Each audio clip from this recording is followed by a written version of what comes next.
está. Esta ya es a toda pasta.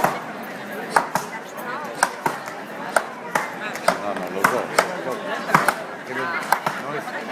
No es profesional. Txanda, erdi bakitakoan sartzen da beste eizkolarie. Lehen abiziko erdia egin du Felix Etxeberria, sartu da Ruben Saralegi. Pero, ¿no esperáis un poquito a ver esto? Eta, 30 segundu pasai denean, ari da aurreratzen noski Ruben Saralegi, azten da Jon Rekondo beste erdia egiten.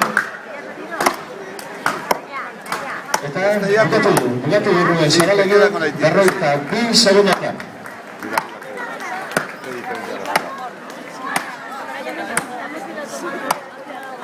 Sí, pero ¿no vais a ver esto? Sois unos petardos. Vamos. Ahora esto acaba enseguida. Ahí está Jon Rekondo bere.